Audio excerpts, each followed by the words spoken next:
So thank you all for having me today. My name is Deidre Harmon, and I feel like this week I've really been home because I'm actually from Galax, Virginia. I just finished my PhD with Dr. Dennis Hancock in July in Georgia, and I started at NC State August 1. So actually today marks the 6-month anniversary of me being at NC State.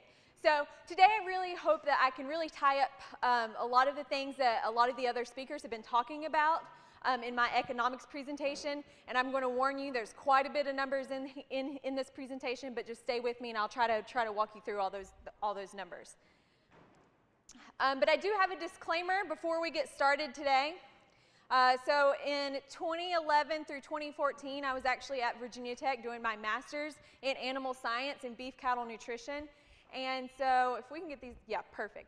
So this picture here, my training is in ruminant nutrition, and this picture here is exactly what you think it is. I'm putting a diaper on a cow, and for my master's research, I measured what came in and I measured what came out of that cow. So I had a pretty fabulous lifestyle here at Virginia Tech for the couple years that I was there. So from going to animal science, I decided to head to Georgia to do a PhD in switching fields a little bit in crop and soil sciences because I was really interested in the forage management and utilization side of beef cattle production. And so this is just a picture of me doing my PhD research in that hot Georgia sun out with my steers grazing sorghum Sudan grass. Also, I mentioned that I am from Galax, Virginia. My family runs about 300 mama cows down there in that area. We have both purebred Charolais and commercial cattle. And so what you don't see up here is that you don't see that I have a degree in economics. So I am not a true economist. However, I am a farmer, and I do have a degree in animal nutrition and crop and soil sciences. So with that, you know, we all kind of have to be economists in our own operations. So that's my disclaimer to you. I'm not a true economist. However, I do want to ask you before we get started, how many of you guys have a New Year's resolution? Nobody has a New Year's resolution? Okay, we got one New Year's resolution over here. Exactly. So I'm not going to ask you what that is, but I do have a New Year's resolution for all of us today. Okay, so at the end of this meeting, we're all going to go down to the local gym and we're all going to work out. How does that sound? No. Okay, so I'm not going to make you do that, but my New Year's challenge to you is that really to try one new thing in your operation this year, no matter how big or how small that may be. So every journey starts with that first step, okay? So please try thinking about how you can incorporate some of the things that we've been talking about today into your operation. So today I'm going to give you an outline of the talk that I'm going to go through. We're first going to start talking about grazing management and how some things you can do in your operation to change up your grazing management might actually be economically beneficial to you. Then we're going to talk a little bit about grazing fescue before we move into talking about the economics of hay production. And I think in this little last area, when we start talking about hay production, that some of the numbers might actually really surprise you about what's going on there. So getting started with grazing management, when we start thinking about grazing management, we really see a lot of economical benefit when we go from a non-intensive grazing management style, such as a continuous grazing system, into more of a management-intensive grazing style, such as rotational grazing or strip grazing or forward grazing. And when we think about where does this economical benefit really come from when we move from those type of systems, is that it really comes from 3 different areas. And one of those areas is in our forage production or our forage productivity. And when I say forage production, we really get that economical benefit from those pasture species that we really want to see out there in that pasture. They're persisting more, they're persisting for longer period of times. Additionally, they're being more productive for us, they're growing more tonnage for us. And since our pasture species that we want to see out there are, 1, being more productive and being more persistent, they're really able to compete with those weed species better and really outperform some of those weed species that we don't want in our pasture systems. Additionally, we see some economic benefits when moving from an intensive grazing or non-intensive grazing system to more of an intensive grazing system through the grazing efficiency, okay? So when our animals are out there grazing in a very intensive grazing system, they're really using more of that forage that's out there available for them. And since we're rotating them through those fields and moving those animals throughout those fields, we're really getting an increase in nutrient distribution onto our pasture systems, okay? Those animals are pooping and peeing in more places when we go to a more intensive style grazing system. Additionally, another area that we may see economic benefit in is our stocking rate. So if we are able to harvest more of that forage is growing more for us, then we can increase our stocking rate on our farms. And typically what we find when we go from a continuous grazing system to a more rotational grazing system is that we're not actually seeing an increase in gain on each individual animal, but what we're seeing is an increase in gain on a per acre basis because we're able to get more animals out there into that field to graze that grass for us. Additionally, one thing that I think is sometimes often forgotten on how important it is and how it can be of economical benefit to us is really the disposition of those animals. So as you're out there and as you're rotating those animals and moving them from one field to the other, they get used to you being out there, they get calmer, they get easier to move, they get easier to work with. And I think that there's a lot of value in having animals that are calm and used to you being out there with them. So now I just want to briefly talk about some of the different types of grazing methods that we see. First, I'm going to talk about a continuous grazing method, and most of you are probably familiar in some capacity with this grazing method. So this is just our one big random field that we have here, and our Holsteins are out there grazing that field. And so what's happening in this system is that those animals have access to all of that pasture 100% of the time. So this means at any point, one piece of grass or one plant is capable of getting grazed. So that means that that plant has no chance to get any type of rest. And so what happens if that grass has out there in the field and that animal comes by and grazes it, and it comes back 2 days later and grazes that grass again and grazes that grass again, then it's really not getting much rest. That grass is not getting much rest. So how many of you would perform really well if you never got any rest, you never got any sleep? If none of us ever slept at night, would you be able to perform at your best? Probably not, right? Probably a lot of us will be standing around like this, right? So it's really important to make sure that we're getting quite a bit of rest on our forages, just so that we're making sure that they're performing at their very best. And the reason, well, let me back up. And oftentimes when the grass is getting grazed every couple days, we often see that pasture gets overgrazed. And that's what's showing in this picture here. I think this is a picture from Georgia, where we had some animals continuously grazing a pasture. And you can see this grass is pretty short. There's not a whole lot out there to eat. You can see quite a few weed species growing. You can see the hooves on these animals showing how little grass there is. And oftentimes, this is actually not a very efficient system for us. And let me tell you why. Why is this grass so short? Well, this is the standard forage growth curve for our forage species. So we have days of forage growth anywhere from day 0 to day 60, and the growth rate from 0% growth rate all the way up to 100% growth rate. And really, when we think about the forage growth curve, we can really break down forage growth into 3 different categories. Okay, so phase 1 would be this slow growth, where we have a very, very slow rate of growth. It's in kind of a lag phase. And then as it transitions from phase 1 to phase 2, we really see a rapid linear growth of those forages. Okay? But as that forage starts to mature, it starts to slow down and really reaches a plateau. So what we think about when we think about this type of growth curve is over here is very young, immature grass that maybe just got grazed. And then once we let it rest, it starts to grow very rapidly. But then once it reaches that plateau, it's not really growing anymore. And this is often what we see when we have let our hay, when we can't get out there and harvest that hay, and we don't get that first cutting until maybe late June.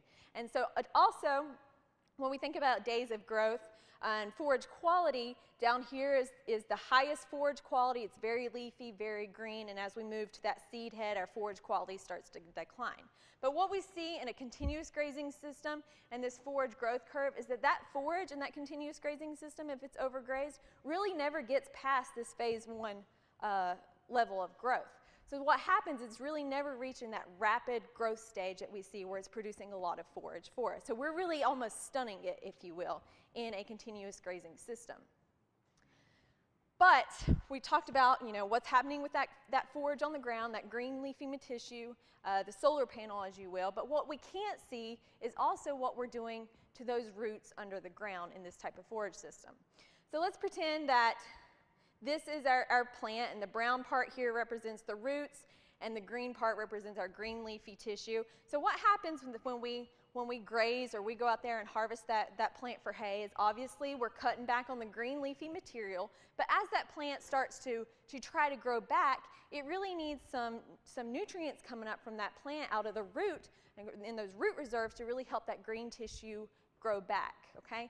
So what happens here? Say we've let our animals graze this plant and it's taken off that green tissue. The root reserves have pushed some reserves back up into that green material and it starts to grow back. Well, we have two choices at this point.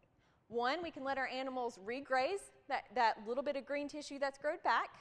However, that's going to result in even more of that root loss from those energy reserves going back into that green tissue. So what happens is just this cycle where we're losing green tissue, we're losing root reserves, we're losing green tissue, and we're losing root reserves. So that's not very efficient. However, if we take those animals off and we allow that pasture to recover, not only are we recovering green tissue material on the ground, but we're also putting more back into those root reserves. So we're allowing those roots to recover as well. And then the cycle starts over again where we can then go graze that green tissue, root reserves will grow back some of that green leafy material, and then again the system starts over. So rest is really important in allowing our forages to recover and be very productive.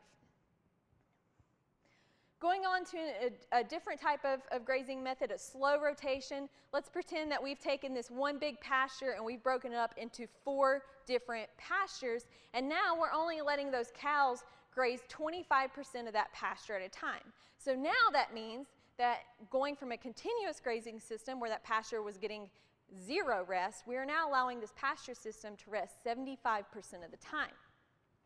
So this has actually increased our overall efficiency by 50 to 60% in this pasture system. But what happens if we go out here and we split this paddock up again?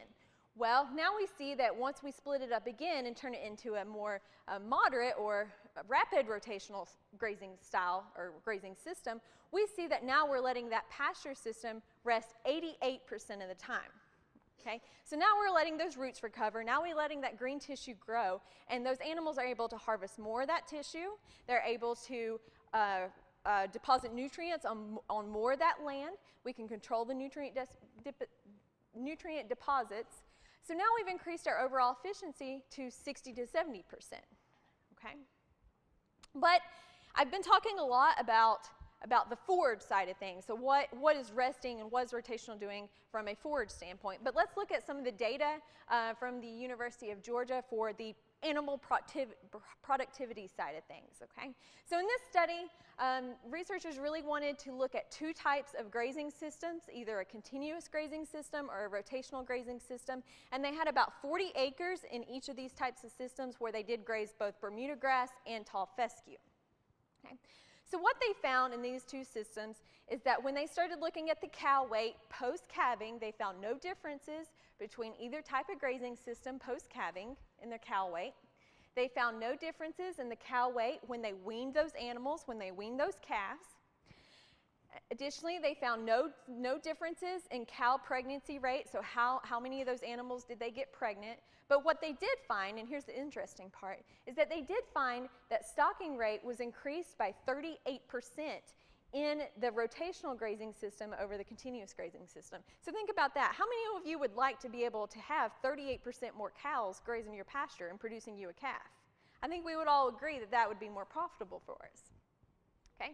But when they started looking at the calf weaning weight, they did not see an increase in the calf weaning weight per head. So remember when I told you that in a continuous system, we typically see more of a weight change on a per head basis, and in a rotational system, we typically see a weight change on a per acre basis. And that's exactly what they found here. They found that calf productivity on a per acre basis was about 100 pounds higher in that rotational grazing system versus that continuous grazing system. And really, when we start looking at that continuous grazing system versus rotational grazing system, in a continuous grazing system, we're allowing those cows to be more selective because they have a larger area of land to go out there and really choose what species of grass they want to eat, whereas in a rotational grazing system, we're really forcing them to eat some of the species that they may not eat otherwise. So we're making them be more or less selective, excuse me. Additionally, in this study, they also wanted to look at grazing system on their winter hay feeding, or how much hay they had to feed each cow in each of those systems. And they found it in the rotational grazing system, they were feeding about 800 pounds less per head in a rotational grazing system over continuous grazing system. So if we think about, what is the economical benefit of this study? I wanted to put some dollars to this, so I took, I'm located in Waynesville, North Carolina, and last week the market report for a 500-pound steer was about $1.48 a pound. And so if we take the difference between these two grazing systems on a calf production per acre basis, we find that in this study they're making about $134 more in that rotational grazing system on a per acre basis than they are in that continuous grazing system. Additionally, looking at that winter hay feeding on a per cow basis, if we value a ton of hay at $100 a ton, they were saving about $37.50 on hay feeding cow, or $37.50 per cow on winter hay feeding in this type of system. So how many would you like to save money on hay feeding in the winter? I think we'd all agree at that as well. So there was some economic benefit in switching from that continuous grazing system into that rotational grazing system. Additionally, I do want to mention one other type of grazing method, strip grazing, which is often found in the fall and winter times when we're out there maybe trying to graze some of that stockpiled fescue. Strip grazing does involve smaller paddocks where they're moving those animals typically daily, allowing them to have a little bit of that land or that forage at a time. And when we do go to this type of system, we are seeing an increase in overall efficiency anywhere from between 70 and 80% in that type of system. So I just wanted to throw this table up here, show you the different types of efficiencies we're seeing in these different types of grazing methods, anywhere from the forage side of things to the animal performance side of things, and looking at overall efficiencies in those systems. Okay. One of the things I do hear often, though, is that, well, I have some pastures and I think it's going to take me too much time to go out there and rotate those animals. I'm about to show you a video, and what you see here in this video, I was at a producer in North Carolina's farm the other day. His name's Tim Kelly, and Tim Kelly and his wife here in this video are stockpiling tall fescue for fall and winter grazing. And what they're doing is they're going up here and forward grazing, where they take this fence down and there's another fence here, and they allow those animals to come in this area and graze, and they're allowed to go back here to water and stuff. But I want to make you watch this video and show you how easy it actually is to move cattle and rotate cattle.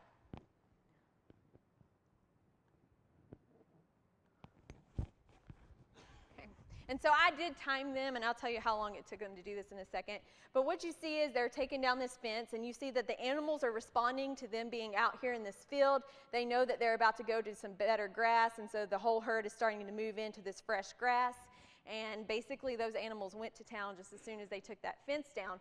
So it took them about 7 minutes to put this fence up here and take it over here and set it up for their next day's grazing. So how many of you guys can go out in the wintertime and start up that tractor and let it run for a while and warm it up so that you can use it and then go feed some hay in about 7 minutes? No, I can't do that in my farm at home. It takes my tractor about 25 or 30 minutes to warm up on those really cold days before I can actually use it. So it took them about 7 minutes. So that's not very much time. And when we were at a Withful meeting, I had a grazer show me a different way that they could set up this fence that may even be able to cut that time in half. So it was really exciting when I saw them out here doing this, and you see how well those animals respond to being moved on that day. Additionally, another thing that I hear quite often is that, well, I don't know how to split up my paddock. I have this big field. I really don't know how to split it up and make it to a rotational grazing system. But let me show you how easy it is to split up one field. And so I actually stole this slide from a grazer in North Carolina. His name is Johnny Rogers. I don't know if anybody's heard of him, but he's doing some really awesome things on his farm. And so he came up with this idea of the power of one wire, that it really only takes one wire to be able to rotationally graze cattle. So let's pretend that this is our pasture system, and we have one big field, but we'd really like to rotationally graze it. And this little blue dot down here represents our water. Let's say that all we need to do is take a post, whether it be a fiberglass post, whether it be a metal post with an insulator, and put it right here pretty close to where our water is at. So then all we have to do, as long as we have power on this fence line, or if we have one of those solar chargers, all we have to do is take the power of one wire, that one poly wire, and string it across the field to that post. Okay? Then all we need to do is make another section of wire, take it on to this side of the water, and then we can allow our cows to come in and graze that field. So now we've separated that field into two different fields, and we can rotationally graze it like that. Okay, so we go out there and we're looking at this grass and we see it's probably time to move. So we start walking down here to our poly reel to move that wire, and our cows are probably going to follow us once they get used to the poly wire and really knowing what we're doing, just like in Tim Kelly's farm, when those animals, as soon as they went out there, they knew what was happening. And so now all we have to do is take down that little section of fence there, and those cows are going to go straight across, and when they're going across you, go back to that disposition. You can see them walking by you. They're going to get used to walking by you. You can say, yep, that one's udder looks good. Yep, that one's feet looks good. That calf looks like it's doing good. And you can really pay close attention to your animals and really see how they're doing out there in that pasture system. So then once our animals have moved across here into their new pasture, all you have to do then is put that one wire back across on the other side of that water.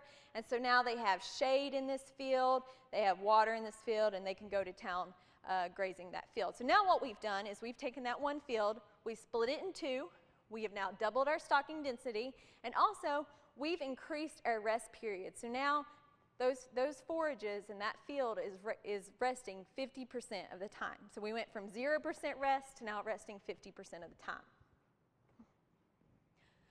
Moving on from grazing management, and we'll switch topics here just a little bit on to grazing fescue and what we can do to maybe increase our bottom line here.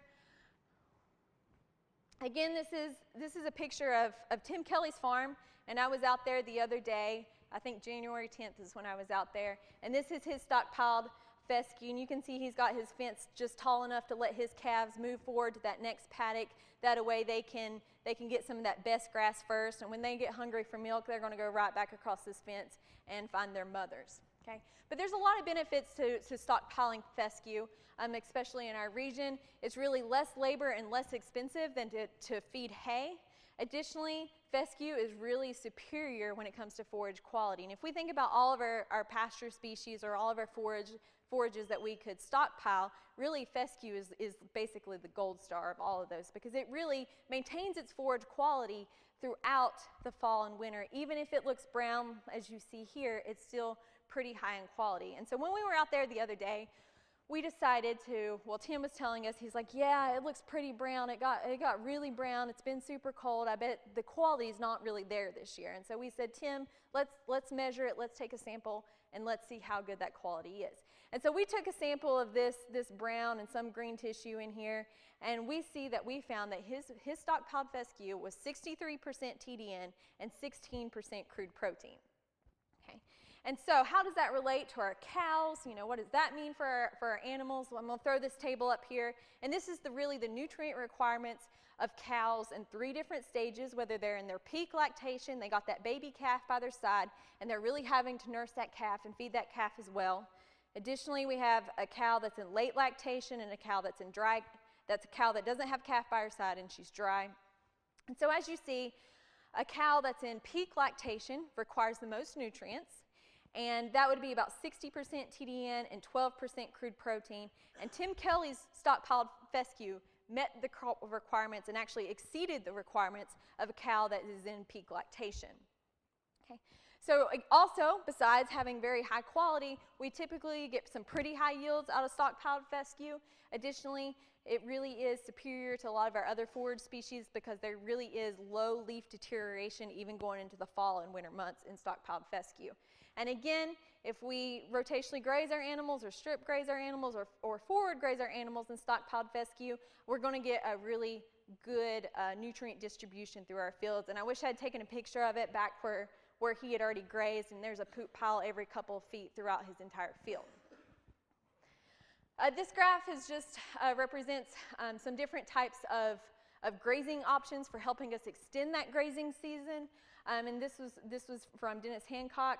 And these two graphs here represent our stockpiled Bermuda grass and stockpiled fescue.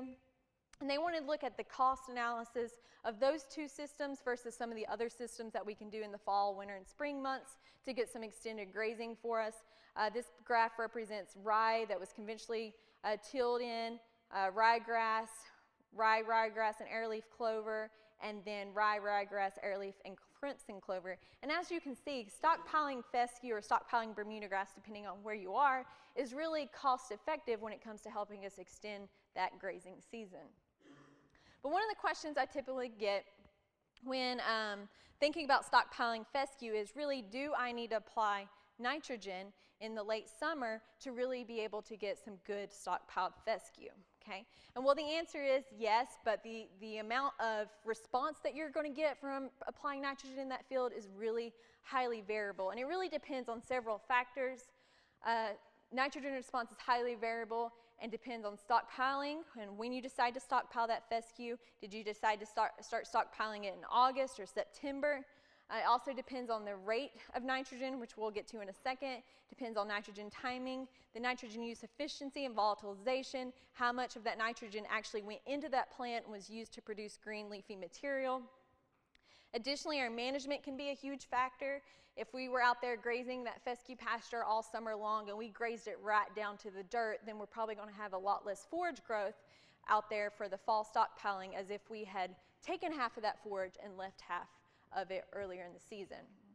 Again, environment can play a huge role in all of this. How many of you guys have went out there and applied some fertilizer and was like, yes, the weatherman said it's going to rain, and then the weatherman lied? I think we've all been there at one point or another.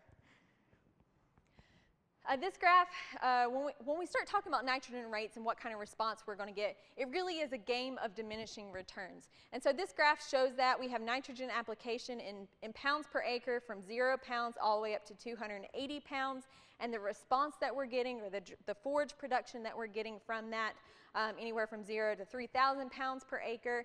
And so this study represents Jim Green, who did his PhD in 1974 at Virginia Tech. So this data is actually from Virginia. And he applied either 0, 28, 84, 140, or 280 pounds of nitrogen per acre when he was going to stockpile some fescue. And as you see, as we move from 0 pounds of nitrogen to 28 pounds per nitrogen on that fescue, he gained about 35 pounds of dry matter for every pound of nitrogen that he applied on that land. However, once we got up here to this high rate of nitrogen, we're only getting about 15 pounds of forage in return for that every pound of nitrogen. So it really is a game of diminishing returns. And when looking at some of the literature for nitrogen rates and how much we should be applying throughout the literature, it seems that nitrogen application is most efficient at low to moderate rates, or we're getting the most bang for our buck at low to moderate rates when we're applying anywhere from about 40 to 90 pounds per acre of nitrogen. And again, it can be very variable depending on some of those management and environment conditions that I mentioned before. This is just a table and a graph of some nitrogen costs. Last week or two, I decided to start looking at some nitrogen costs for different types of commercial fertilizers available. And you see that here, the prices of January 8th, anywhere from 29 cents to 40 cents a pound. And this is not price for delivery to the farm and application on the farm. So that did not take that into consideration. However, I want you to note that for about every pound of nitrogen that we apply to that field, the literature says we can expect about 22 to 44 pounds of dry matter in return for that nitrogen. And so this table is really I guess a common sense table, but I did want to throw it up here. So for every pound of nitrogen, or the cost of the nitrogen that we put on that field in a pound per nitrogen basis, as that price starts increasing, we're going to have to get more and more forage production to really make that an economical. So you see, if we have about, nitrogen's 80 cents per pound, we're going to have to produce more like 40 pounds of dry matter to really make that pay for itself, okay? Another question that I often see is, there's a lot of talk about using clovers as a nitrogen source instead of using a commercial fertilizer. So would using a clover in a fescue pasture system be more effective or more cost effective than using a commercial nitrogen? And what if, instead of stockpiling that fescue for fall grazing, what if we just went ahead and made hay out of it? Would that be more cost effective than stockpiling that fescue? So Dr. Hancock and his colleagues are doing a really awesome project in Georgia called the Amazing Grazing Project, where they're looking at different types of systems, different types of cattle production systems, and looking at the economics and environmental benefits of those type of systems. And so this is some work from that project.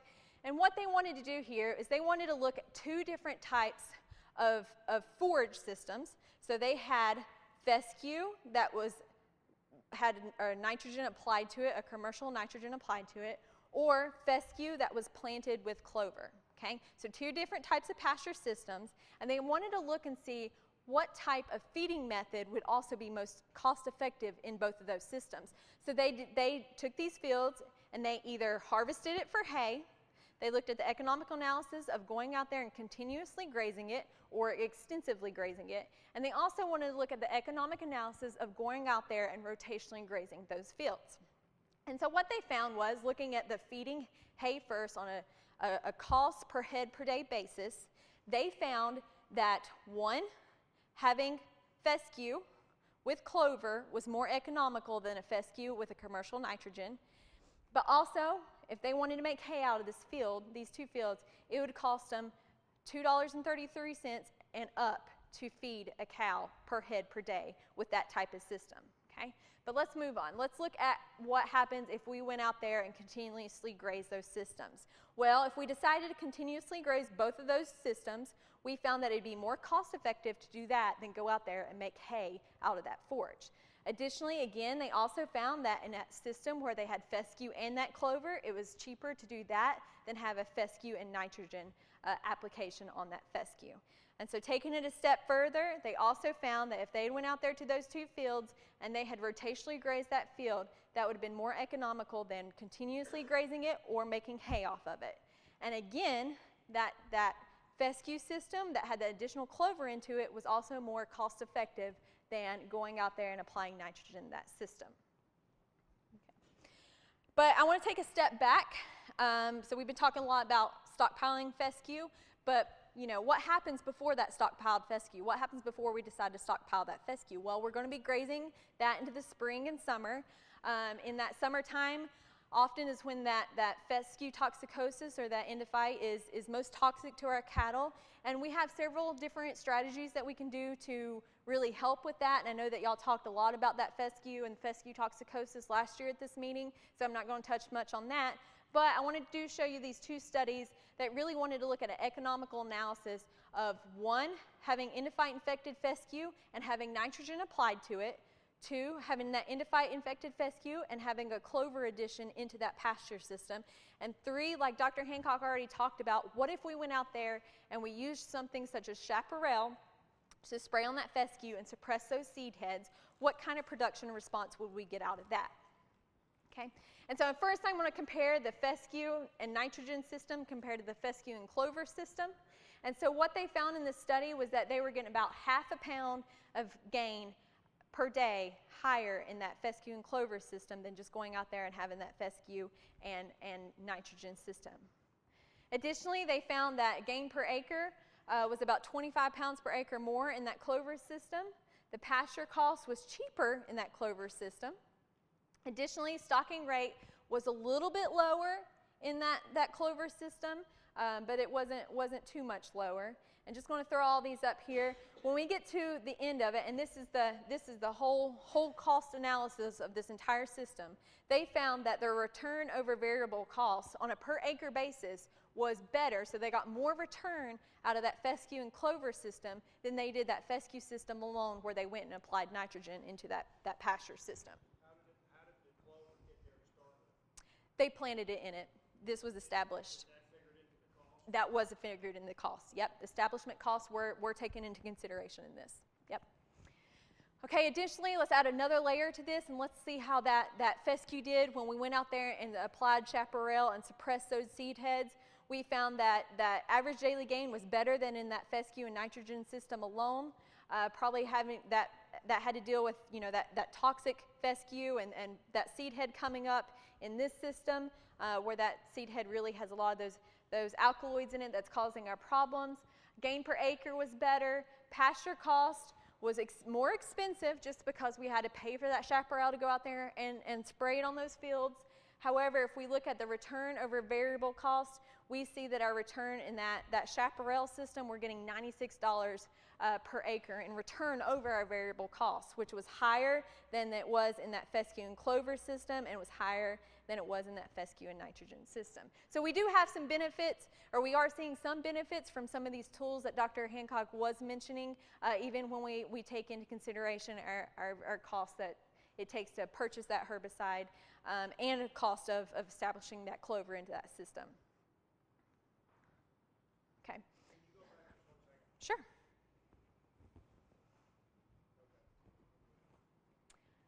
Okay, so now I'm going to move on and talk about hay production, and again, I think that this is really where I may surprise some of you. I know from a personal standpoint, when I was starting to dig into this information and I was starting to think about how this applies to my farm at home and the amount of hay that we're feeding, that I was really surprised to see some of these numbers myself. Okay, but I'm going to ask you a question, okay? So what is our overall efficiency? And when I say efficiency, I mean what is the percentage of forage that is standing versus how much makes it into that mouth of the animal? So what is our overall efficiency of hay production and feeding? 60%, okay? What else? I hear crickets. Okay, 45%. Throw me some more numbers. This is going to work a lot better if we all just play along. 27%. Okay, what if I gave you A, B, C, or D? Now what? D, okay, what else? C. Okay, well, I'm glad no one said A, so you all won this game. So we never see 100% efficiency in hay production, okay? However, I tricked you. I should have had a E choice up here that said B, C, or D, okay? So if you are really good at producing hay, you may be able to get 80% efficiency. But what we typically see in a hay production system is anywhere, but you know, probably our average is around 60-50% efficiency in a hay production system. And why is that? Why are we seeing this type of efficiency in hay production? Well, we really get a lot of losses occurring at all stages of hay production, anywhere from 7 to 25% in the curing process, 7 to 15%, and I would say that that's being very conservative in the harvesting process. Again, 20 to 45% losses in dry matter in the storing process, and another 10 to 30% loss in the feeding process. And so let's dive into some of these numbers. Looking at the curing process first, typically we see dry matter losses anywhere from 7 to 25%. And when we get that 25% loss, typically that's from, you know, we go out there and we cut that hay and it's almost dry, and then the weatherman lied to us and it rains on it. I think we've all probably been there at one point in our lives or another. Okay, so anyway, so we're getting a lot of loss. That upper 25% really is coming from weather conditions. However, we see a lot of loss in a process called respiration. And respiration, all that is a process where starch and sugars from that plant, because that plant's still green, it's still being active, is being converted into carbon dioxide and heat energy, okay? And so this starch and sugar, unfortunately, is 100% digestible to our cattle and to our sheep. Okay, so we're losing a product that's actually 100% digestible in the process called respiration. And I'm going to start throwing up a lot of tables and a lot of numbers, but just follow along with me and I'll try to walk you through that. For most all of these examples, I'm going to say that our cost of hay production is $125 per ton, or let's say that you're buying that hay for $125 per ton either way.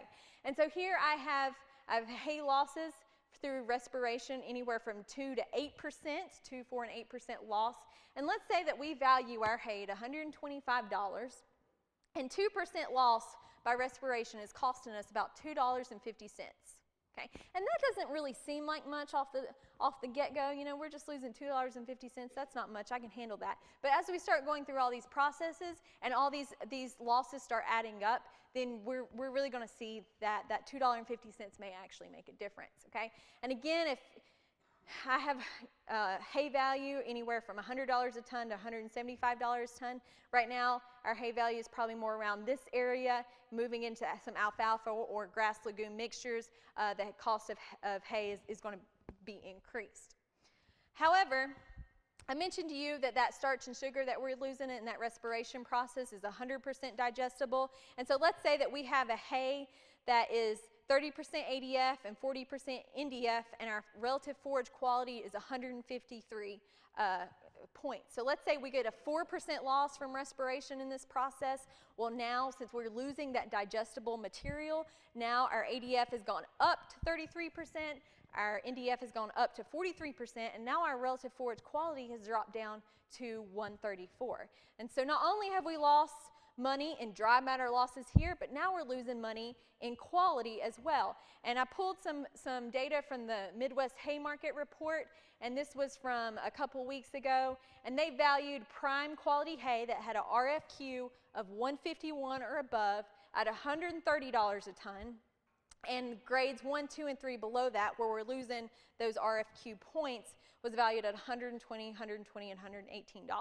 So now we were at an RFQ of 153, which was worth that prime quality grade of $130, and now by just having 4% respiration loss, our value of our hay has dropped $10 to $120 at an RFQ of 134. Okay, so now we've lost an extra $10 on just the quality of our hay through a respiration process. But let's keep moving on and let's talk about losses in the harvesting process.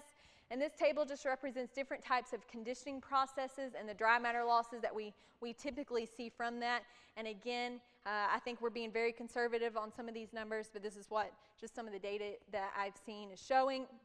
And so all these different processes, and for our hay production in this scenario, I'm going to say that we went out there and we mowed this hay, and then we had to go ted it and get it dry, and then we were raking it. You know, we had a couple of teeth missing on that rake. We may have left some out there in the field.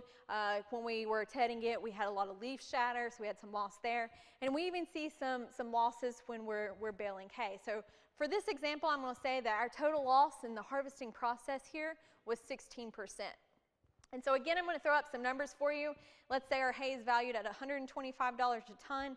If we had 16% loss, now we're getting $20 worth of loss of dry matter per ton basis just through the harvesting process. Okay. Moving on into the storing process, where we can lose anywhere to 20 to 45% loss. And I apologize for this table not being complete. But how many of you guys get the Progressive Forage magazine?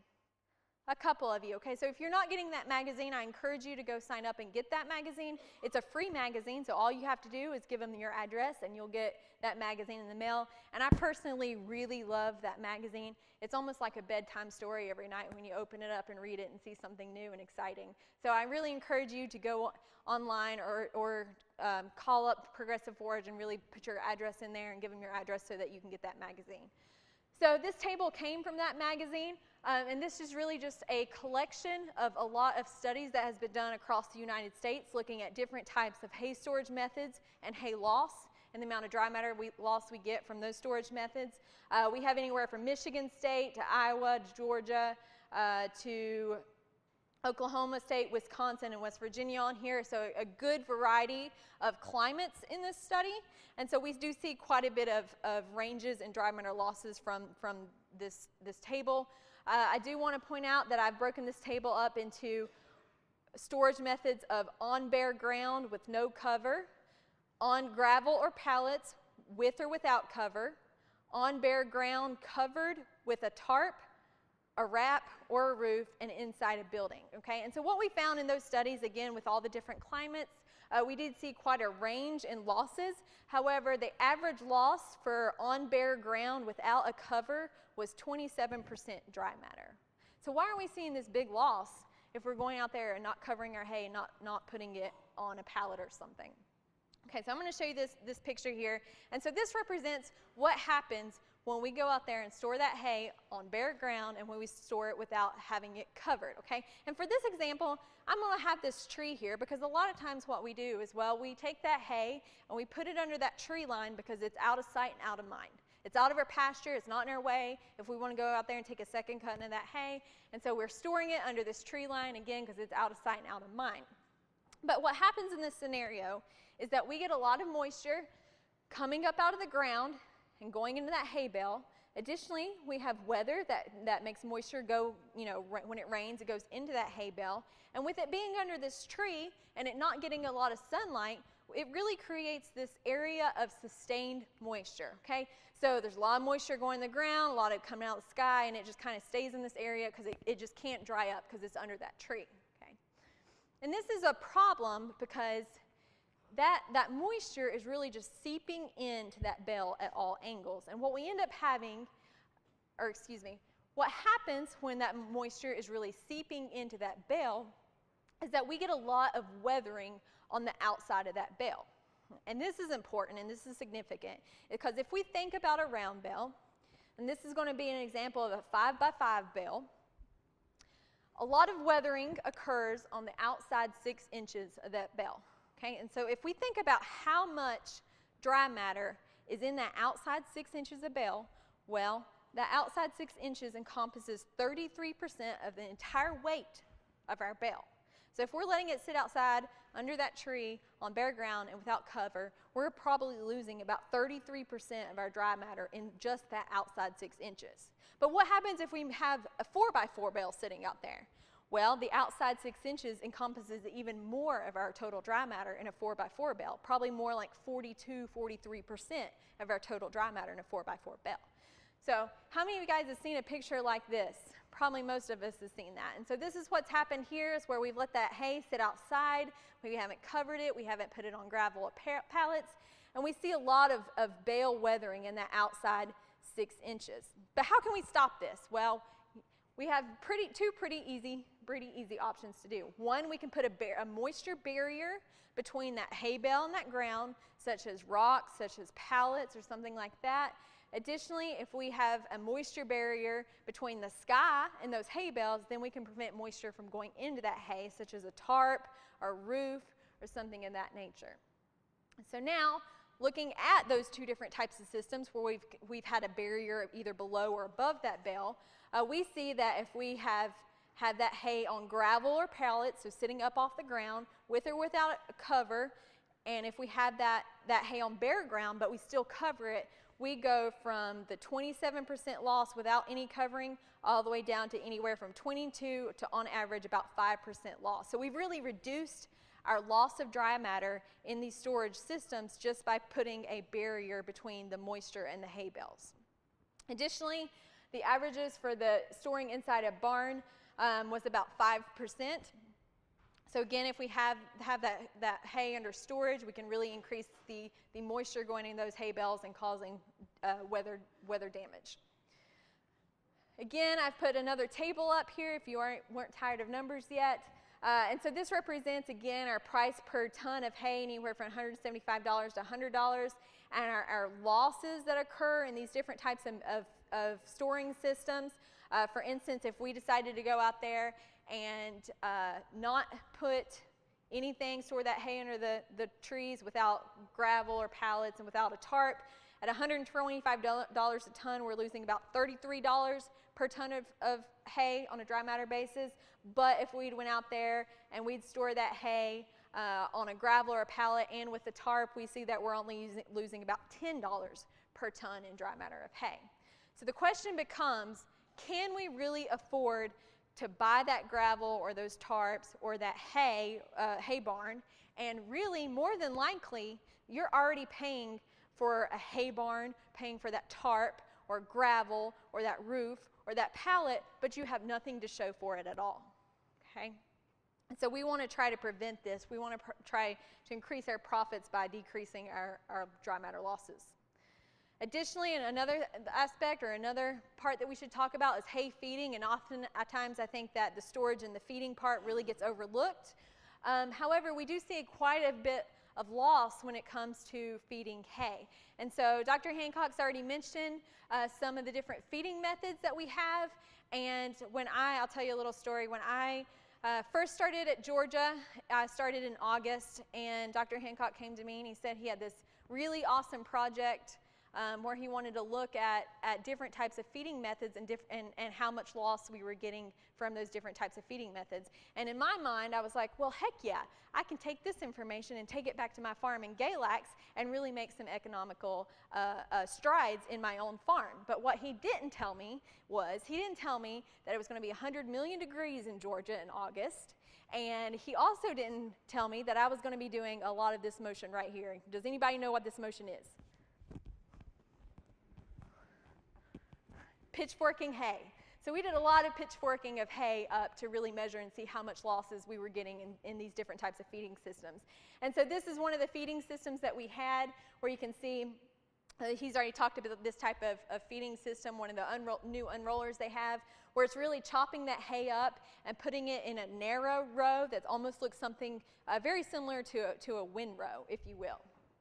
Additionally, we also have a lot of varieties in our ring feeders. We have cone feeders, we have regular ring feeders that have a solid bottom, we have feeders that have more of a net type or wire type bottom there. We have some that are open with the little slots. Additionally, we have hay wagons that can fit several bales in here depending on how long that you purchase that hay wagon at. We have hay cradles. We can just take that bale out there and set it on the ground and let those girls go at it. And so why do you think that they've really dug out this middle here? It's the best. Yep, it has less weathering than anywhere else on that bale. So they're going to go for that middle part first. You can see they're wasting quite a bit of that hay and trampling on it. And so this graph, or this table, represents some of the things that we found in that study at Georgia and our different feeding methods. The mechanical bale feeder and unroller is the one that I was showing you that really meters out that feed into more of like a windrow. And this bale unroll is where we just taken that bale and unrolled it through the field without mechanically doing something to it, so that it's really wide and a flat path of when it was unrolled. And so as you see, we have quite a bit of differences in dry matter loss in these feeding systems. We found that a bale with no protection, a bale that's unrolled, gets trampled on, and we can get up to 20% or more dry matter loss in those feeding systems. And so when I started putting some numbers to these different types of feeding methods, again, we have price from $175 to $100 and our different losses associated with each of those feeding methods.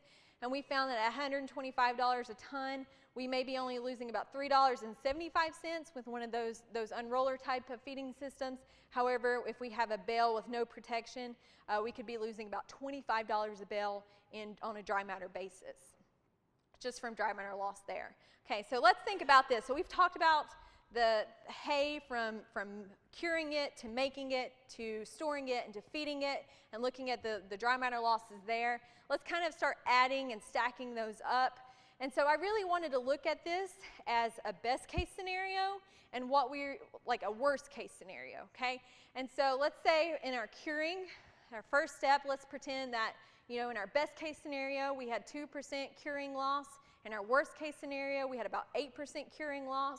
And so at $125 a ton, that'd be about $2.50 versus $10. Let's add another step. The harvesting method, I kept it the same for each, seeing about 16% loss here, so that's $20 at $125 a ton.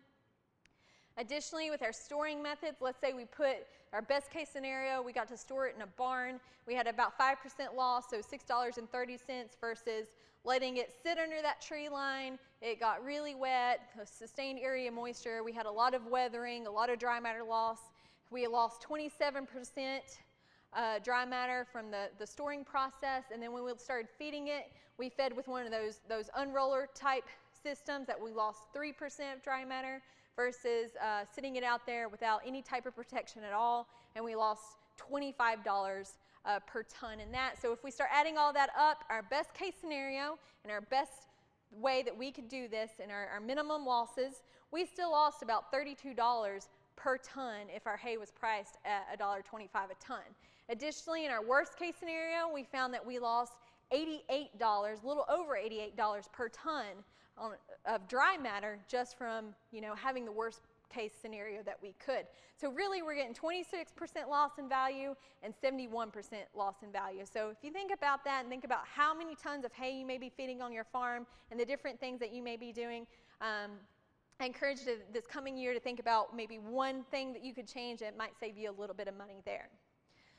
But I have a riddle for you. We're not done yet. Okay, so what does a hay cone, a hay ring, a hay wagon, a hay cradle, and a bale with no protection all have in common? Oh, y'all are the best. Y'all have done the best job answering this. I don't even get to throw up my pictures for you to check A, B, or C. Okay, but I'm going to do this anyways. So let's pretend this is A, this is picture B, and this is picture C. So y'all already said what all these pictures have in common is compaction and damage to our pasture around all those systems. Okay, you see that damage here. And in this picture particularly, this is green grass that is already growing back, but you see we have nothing growing in this area here where we've been feeding that hay. So hoof damage really does come at a cost, and when you're feeding hay, think about what you're doing to your pasture as well. And really with hoof damage, we really have two different options on what we can do. One, we can do nothing at all and have a bunch of this stuff as pigweed or weeds growing back in that place. However, that's costing us money because it's not being productive for us. It's not being productive at all for us.